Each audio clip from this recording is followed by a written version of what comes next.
Well, tips are definitely not always bad, and I think what we have to look for right now in the city of La Crosse is tip help specifically for our city, not that we're meeting the state minimums.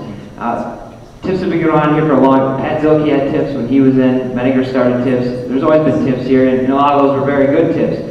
Right now, I think we're getting real close to our limit. We are at 6.39% out of a 12% cap the state puts on us, and we are in a different situation here in the city of La Crosse than most cities across the state, being how we do have over 50% of our property in non-taxable zones.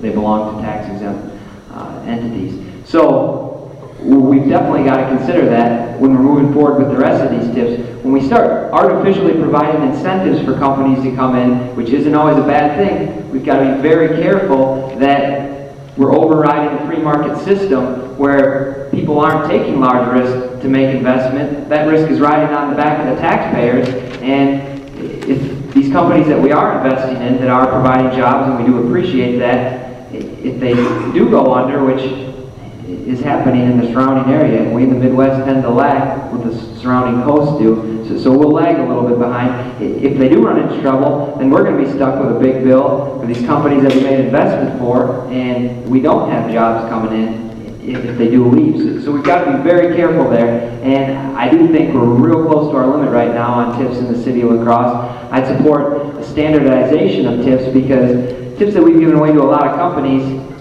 are not all identical. We provide more incentive to some companies and less to others, and I think that's something that we've got to look at.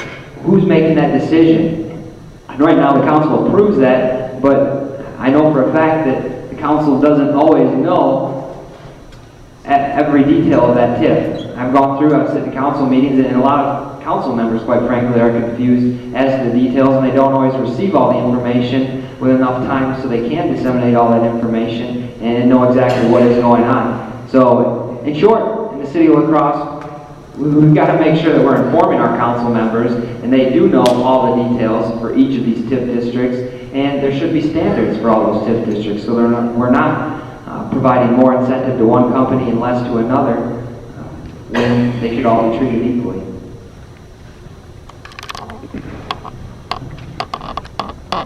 Thank you. For both of you, I think you covered the tips quite well. Second question, and I'll have, I see Matt doesn't have it with him, just to make sure. You can start with number 2.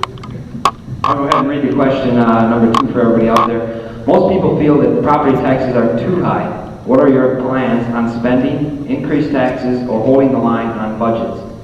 Well, it's definitely a general consensus in the city that taxes are too high. And I know my opponent told the La Crosse Tribune that she thinks the residents of the city of La Crosse get a good value for their tax dollar. I disagree. I think there's a lot of room for efficiency in government, and there's a lot of things that we can do better, and I know this because I talk to city employees, and they tell me that they speak up, and they're not always listened to. So, if city employees are telling you that, you know that there's room for improvement there if they're speaking up on their own. Across the board, we've got to start talking to department heads and working with them more, take suggestions from people. People that watch city crews, they pick up on things, they see things that they know we can be doing better as a city to provide more efficiency, to make our workers more productive than they are being right now. And after that, we've just got to get in there and get our hands dirty and do some of the things ourselves. That's what we do in our company. When we pick up trash around, we get out there, we know exactly what's going on, and we talk to the employees who are doing the actual work, and we have discussion on where we can make improvements. And we do make improvements, and we do bring prices down for surrounding communities all around the Cooley region.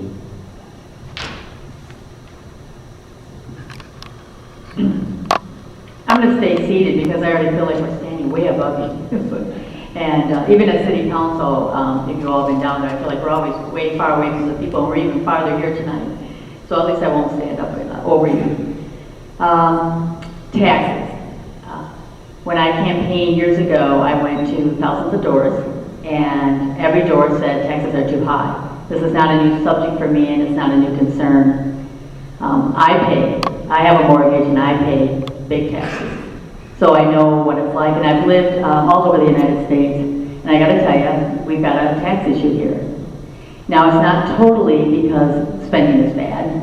It's partly a problem of 50% of the properties being on nonprofit. And that's something that we have to always figure in, and how are we going to deal with that?